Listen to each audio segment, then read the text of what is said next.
Hi, this is another solo episode with me, KP, while Chelsea's out on her paradise vacation. And this time, I really wanted to talk about why I find astrology worth a lifetime study practice, which is what I've dedicated myself to. So, astrology began for me as a way to understand humans by archetypes and just the sun signs when I was a kid. And then the more I got to understand that each planetary placement in each of us gives us another energetic thing to think about and how they relate to each other. And I love astrology for it being a self reflective tool for us to get to know ourselves and to get to know the people that are close to us, get to know Brad Pitt or Matt Damon in their inner workings while we're watching them in a movie, that kind of thing. That is enough of a reason to be interested in astrology. But the more I learned, the more I saw that everyone goes through cycles, and some of us don't have certain cycles, but all of us have certain ages and points that show a lesson or something to really lean into at that point in life. Like, we are all very aware of the terrible twos, that concept where a child begins to say no a lot and they become feisty and they start demanding what they want, what they need. That's perfect timing. That is their Mars return, their first Mars return. Mars returns to the same place that they were in the sky every 2-ish years. And just as that, the terrible twos, we understand that there's the midlife crisis, and that is around age 40 to 42 in astrology. Some people might say that it's a little bit later in life, depending on the person. That's when people buy their Porsche, or they change their career, they get divorced because they don't recognize themselves anymore. So we're all aware of this, that 21-year-olds act a certain way, 35-year-olds act a certain way, 85-year-olds have certain experiences. And I think it's interesting to think about that. And I'll talk through some of them as an astrologer, but I think it's interesting to talk about it as kind of like a philosophical understanding that life happens to us in phases, and we can rush the process. We can lean in, we can accept the moment, and we could also feel like we're running behind some people. We can feel like we're ahead of people, like people who have children in their teens versus people who have children in their 40s or 50s. There's this feeling that we're not on time or we're past due time when we're comparing ourselves to other people. And what really attracts me to IFS, internal family systems, and parts work is that when you encounter a part and they're expressing what they need or what they want or just how they're feeling, you're not trying to change them in any way. You're just trying to get to understand the part or the couple of parts that are speaking with each other. You're just trying to listen and accept them. And the more that we accept people in our lives as well, the more that they soften and things become more beautiful, more joyous, because we're not trying to change things before it's time. I'm not someone with an encyclopedic knowledge of things, so I'm not too sure of where the concept of unfoldment comes from. Unfoldment, other than I read about it through Joanna Macy, who definitely was speaking from Buddhist tradition. And the concept of unfoldment, a hard word for me to say, is that all of us are moving together all the time. And we're co-arising, we're co-changing, we're co-unfolding. And we can't stop something in order to have something else. We are all doing this together. And it's impossible to know what caused an effect in actuality. It makes me feel a part of everything. And it makes me feel like I too am important, just as every other being living and breathing on this planet is important to my growth, my beauty, my rest, my everything. So that's why I think it's important to talk about timing in astrology, and I'll get into the practical stuff now, because it's exciting to think about this stuff. So I talked about the terrible twos. Whoever's listening to this podcast is probably not 2 years old. So I'm not talking about you right now. I'm talking about maybe a child in your life, or maybe you're a teacher and you're around a lot of 2-year-olds. You know when that child enters this part of their life, before this moment, my understanding is they are learning. They're following your cues, they're following your lead, but there's that moment where this being starts to become assertive, start saying no, temper tantrums, all that stuff. That's when it starts to grow larger. And astrologers can point to Mars returning to the place that Mars was that moment the child was born as that significant period in their life where they're practicing how their Mars works. And Mars is the planet we go to learn about how we're motivated or how we get what we need, how we assert ourselves. So that return moment is Mars showing up and allowing that human being to practice Mars energy again. And for the rest of that person's life, every 2 years, we get to practice that exact Mars energy again. Nothing's going to be perfectly exact because other things are moving in the sky at very different rates. But Mars returning to that exact point is giving us our energetic kind of reset or like practice point. That's really interesting to me. And I'm wondering if parents or teachers, people who have 4-year-olds around them, notice another kind of terrible twos repeat where they're practicing Mars energy. I personally don't have a lot of experience with 4-year-olds or 6-year-olds, but I'm curious if anyone wants to share in the comments their experiences. Another interesting thing that happens in our young years is that Jupiter returns to the place where Jupiter is the moment you were born every 12 years. So at your 12th age, around that age, it depends sometimes, but around 12 years old, Jupiter asks us to expand our container. So it's usually around age 12 that we start to understand things more philosophically or more spiritually or more outside of the family, more outside of the domestic life. We start to understand that we're a part of society. Um, this is a moment where kids stop lying so much or they start lying more. There's a lot of tests of integrity, which is a very Jupiterian thing because society and education and all these things that cohere us as people together rely on trust and justice and honesty, integrity in order to continue to work. So that's something to think about. The next time that shows up is around age 23, 24. And we can make a case for it. That's also when we expand our container and we think more about how we want to be people of integrity in society. That's after high school, definitely after college years, where we have to start applying ourselves as adults in the world. Something to think about. Saturn does returns every 28 years, but there are also moments inside of that 28-year cycle that have challenge points. One way we can put it. Age 7 is the first challenge point. That's when Saturn in the sky is squaring off Saturn in the birth chart. So it's like a right angle kind of is being made. That's age 7 is usually when we start to like develop responsibility for the first time in our life. We have to tie our shoes. We have to keep our cubby clean. We have to have a folder. This is around first grade-ish, right? Seventh or second grade. This is when we are asked to take on more responsibility. This is around the age where we can trust a child to walk the dog around the block kind of thing. So that's one way to think about Saturn as the planet that teaches us responsibility or boundaries, things that require care and attention in order for things to persist. So that's 7. And then we have the Saturn opposition around 14. And that's when we start to feel challenges, I would say, interpersonally. This is when we begin our teenage years, when we can go off in the world a little bit more without our parents' discretion. And we make decisions that can change our entire lives. You can get pregnant at 14. You can fail all of your classes at 14. You can start doing drugs at 14. Like there are so many things that you can do around that age that will change the rest of your life.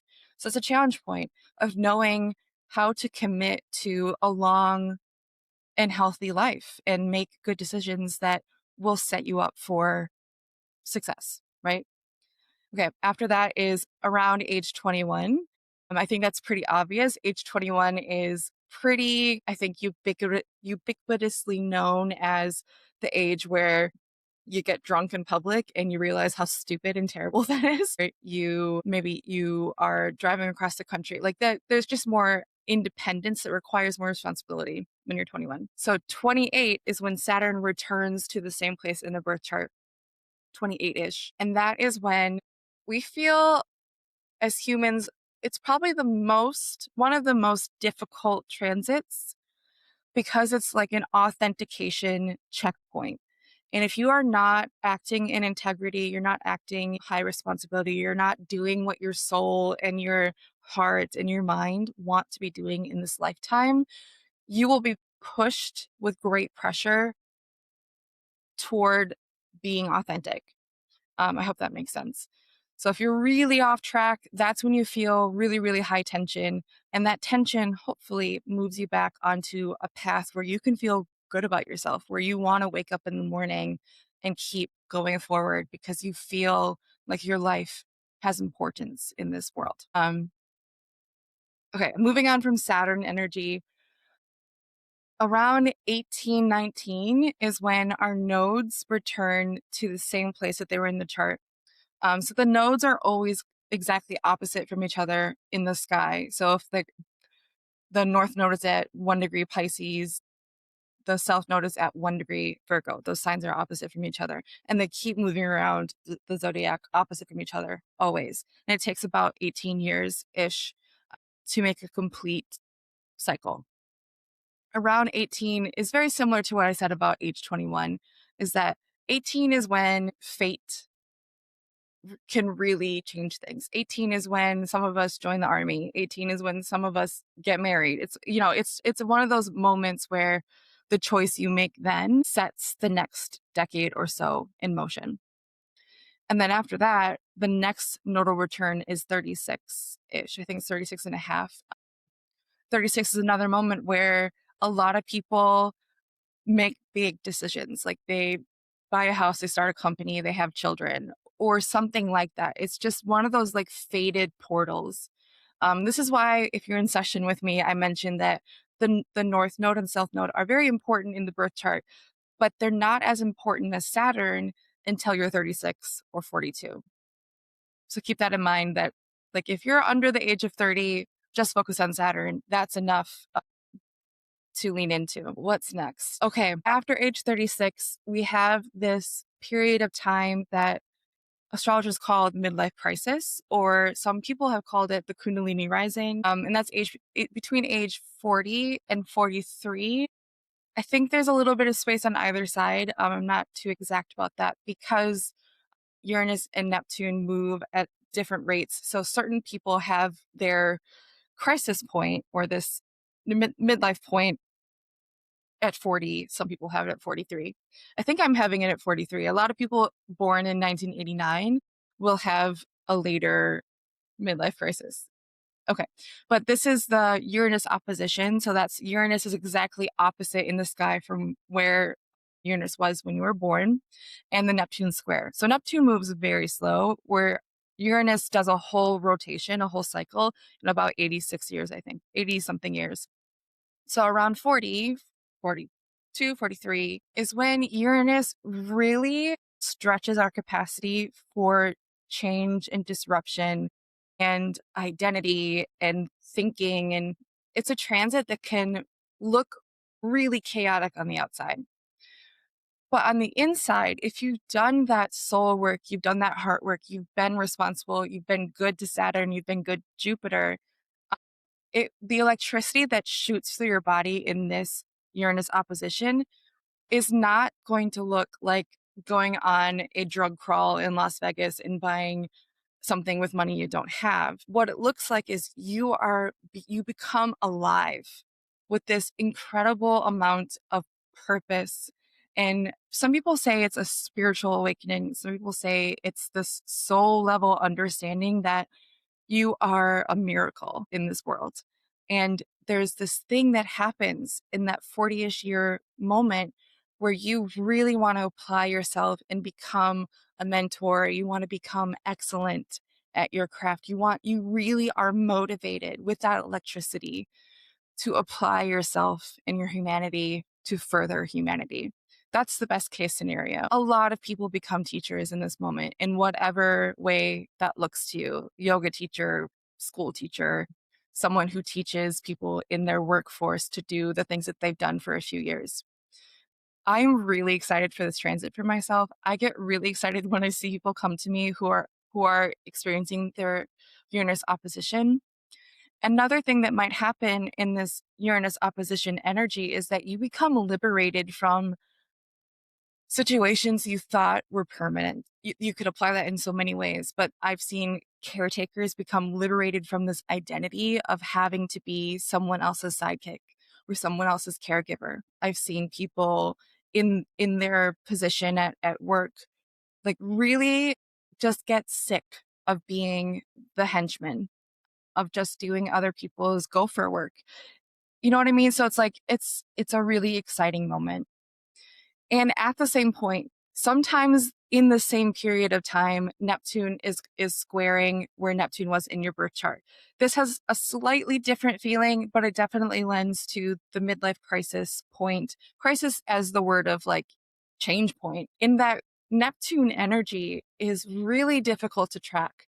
And it's really beautiful in the way that, like, when we contemplate the cosmos, that feels beautiful. So that can be confuddling. It can be exciting. It can feel like God. It can feel like poetry. It really depends on who you are and how you handle things that don't necessarily have explanation. And so I said earlier that the Uranus opposition sometimes feels like a spiritual awakening or Kundalini rising. This is also the Neptune energy for people who have accepted that they don't have to have language for all that exists or all that they experience, these things that just cannot be explained. That's why their midlife crisis often feels spiritual or awesome in the way that it's just filled with awe. I'm talking about it like it's a super positive experience. It is deeply uncomfortable to be liberated from the structures that you thought were permanent. That's the Uranus energy. And also, it's deeply uncomfortable not to have words to explain what's happening. But I am excited for it because I I can just see I can see that change in people from their 30s to their 40s. And I think a lot of women at least have talked to me about their 40s just feeling so much brighter and open and with more freedom. And I think it's because of the Uranus opposition and the Neptune square. The next big thing that happens is the Chiron return. And I am hesitant to talk about Chiron for a couple of reasons. The first reason is that I have not studied Chiron as much as I've studied the other planets in their cycles. And also, we are so new to Chiron. Chiron, I think, since discovered, just made a full cycle around the zodiac. I believe that's true. It might still be a few months out, but we discovered Chiron when Chiron was last in Taurus, and Chiron just returned to Taurus. So we as humans have been observing Chiron for only one cycle. And of course, we can go back in time and make correlations to, like, oh, maybe this is related, like historical moments related to when Chiron was in Cancer or something like that. But I still think the jury is out, and I want to respect that. So this all said, Chiron makes the first return. If we're so lucky to have a second return of Chiron that's around age 100, the first return is around age 50 or 51. And some astrologers that I respect have talked about Chiron returns feeling like a checkpoint in healing. And this is also a moment where people become healers in their lives. Around age 50 is when you have enough life experience and your heart has expanded enough. You have gone through enough emotional experience to be able to teach other people or guide other people through that as well.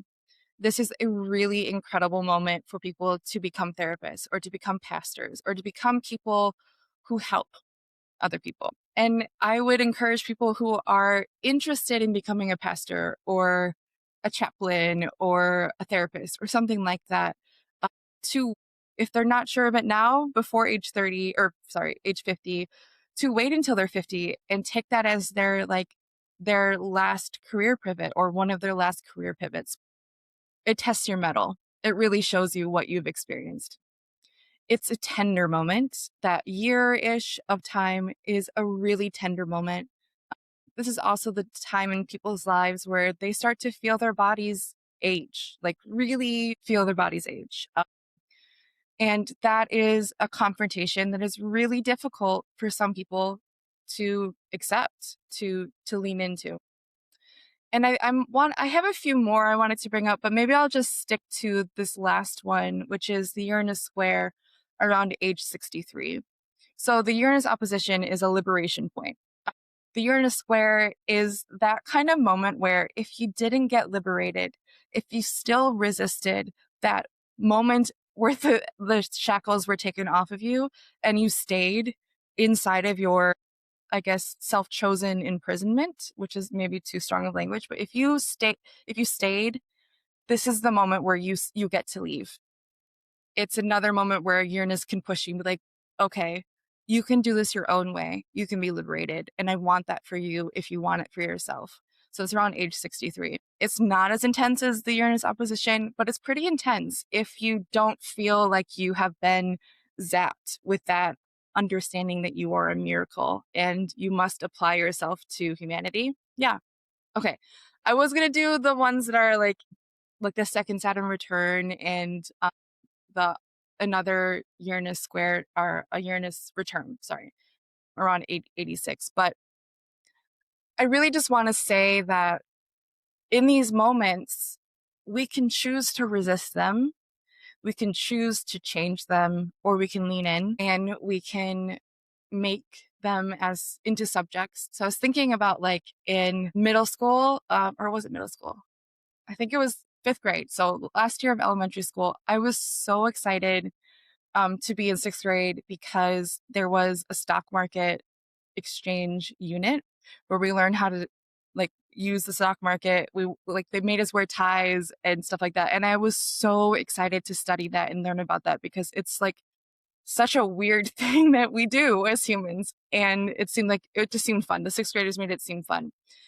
And I think that I was anticipating that moment so much, getting so excited for that moment so much that I wasn't leaning into the subjects I was learning in fifth grade as much as I could. And I'm not saying that I missed out on something, but that's kind of how I'm seeing some people talk about their Saturn return when they're 25.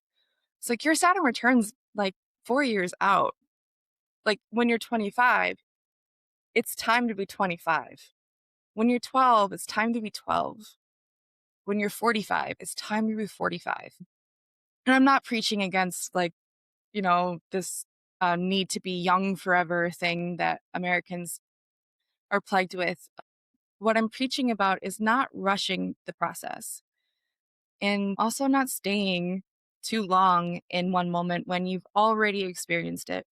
And I'm curious to hear what Chelsea would think about this as it relates to parts and how certain parts are just not ready to come forward and share what they're thinking and feeling.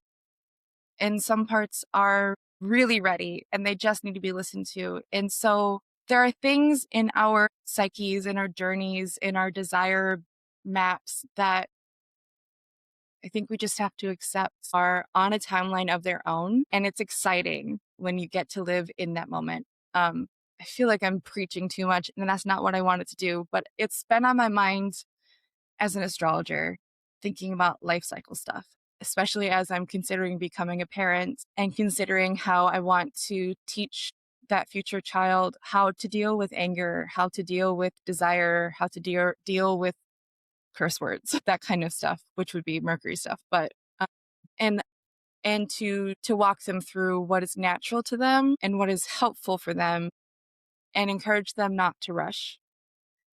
And I brought up my dad last time, but my dad's like number one thing he said to me is life's not a race.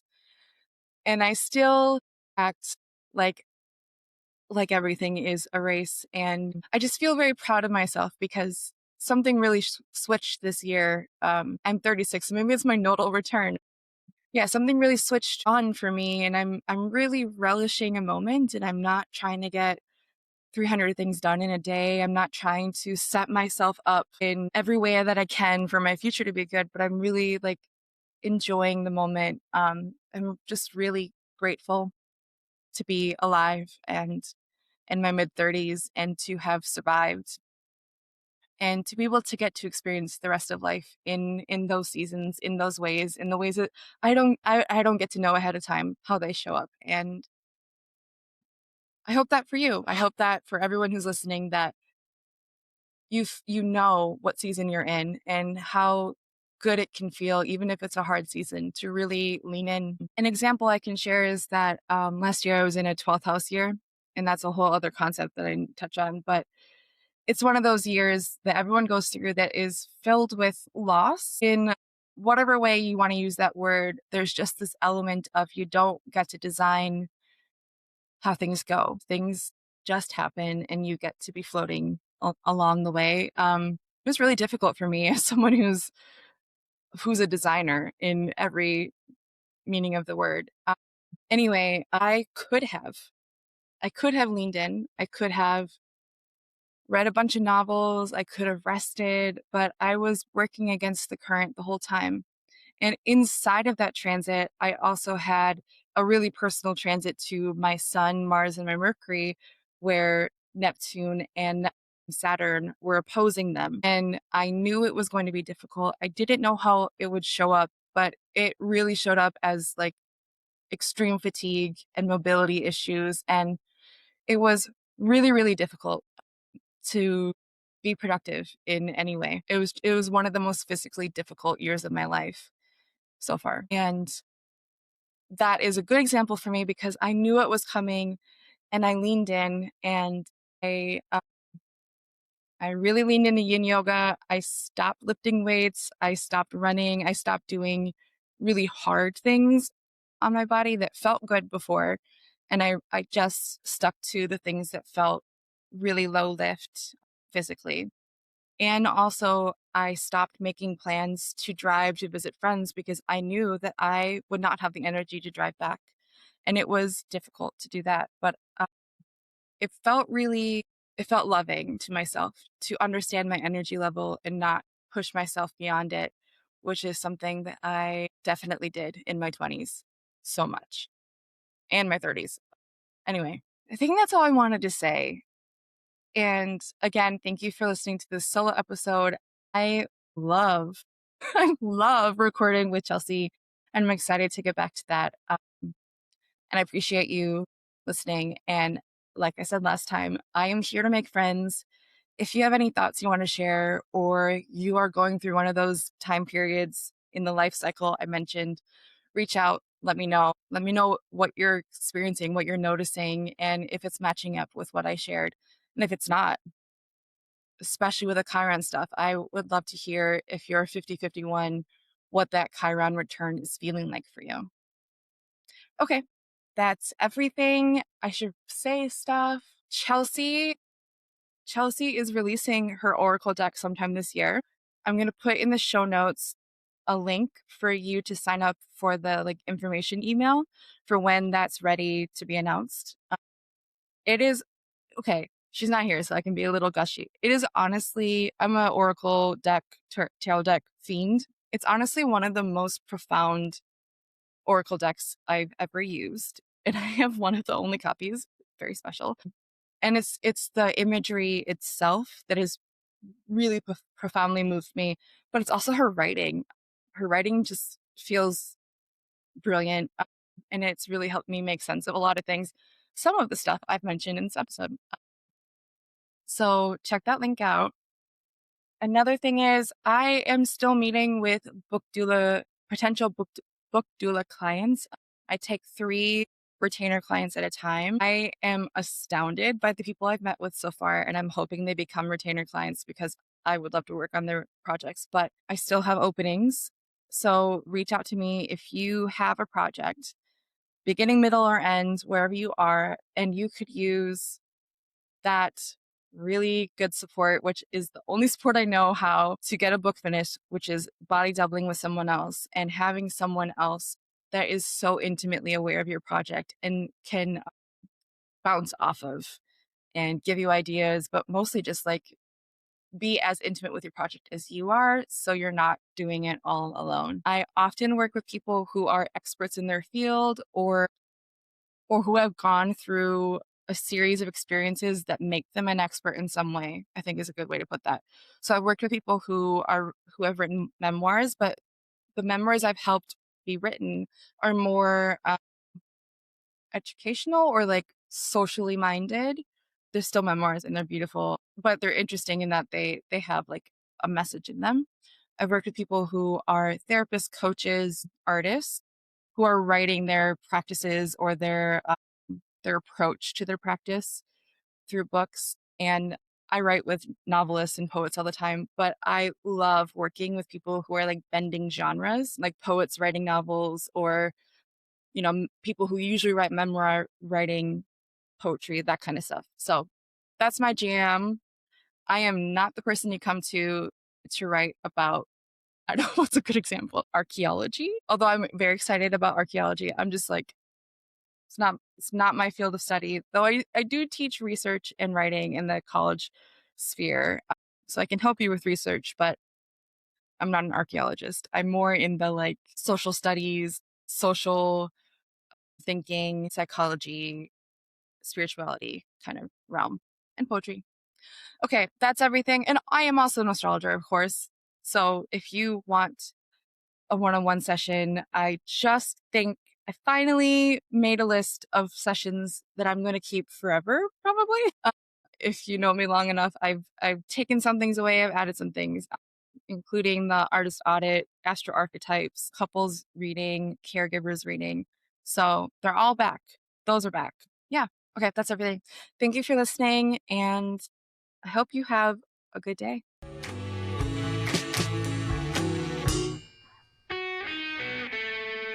Thank you for joining us for Parts and Charts, the IFS and Astrology podcast. If something sparked insight or resonated with you, we'd love to hear from you. No, really, we're here to make friends. Reach out to us. Leave a comment, subscribe, and if you feel called, share this episode with someone you care about. Or, if you want to work with us one-on-one and go deeper with this work, check the link in the show notes for how to find us. Until next time, may all of you feel a part of the family.